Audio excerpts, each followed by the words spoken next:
جہاں تک اندازے کا تعلق ہے، کرائم جو کچھ بتاتے ہیں، جیسے برسات میں بادل گر کے آئیں جولائی اگست میں، تو یہ معلوم ہوتا ہے کہ بارش ہونی ہے۔ یقینی طور پر امریکہ اور عمران خان کے درمیان پیغامات کا تبادلہ ہوا ہے، یہ خبر نہیں ہے، تجزیہ ہے۔ بالکل لہجہ امریکہ کا بدل گیا ہے اور اس کی وجوہات ہیں۔ غزہ کے بعد عالم اسلام میں اتنی امریکہ مخالف لہر اٹھی ہے کہ اب عالم اسلام ہمیشہ کے لیے لگتا ہے کہ ان کے ہاتھ سے نکل گیا۔ عالم اسلام میں سب سے پاپولر لیڈر عمران خان ہے، چونکہ وہ سب سے زیادہ مظلوم ہے۔ اس نے جناب توہین رسالت کا مسئلہ اٹھایا اور اتنے زور و شور سے اٹھایا کہ پوری مسلم دنیا میں اس کی پاپولرٹی ہے۔ بنگلہ دیش میں اگر کوئی سروے کرایا جائے کہ مسلم دنیا کا سب سے پاپولر لیڈر کون ہے، یا انڈونیشیا میں یا ملائیشیا میں یا ترکی میں یا مراکش میں یا الجزائر میں یا یو اے میں یا سعودی عرب میں، کہیں بھی بوسنیا میں، تو مسلم دنیا کا سب سے پاپولر لیڈر ہے عمران خان۔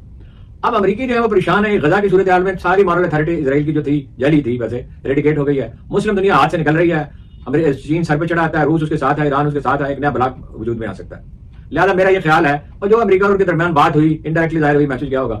وہ، میں جو قیاس عمران خان کی ذات پہ کرتا ہوں وہ یہ ہے کہ انہوں نے کہا ہوگا کہ بھائی ہمارا آپ کے ساتھ کوئی جھگڑا نہیں، جنگ نہیں،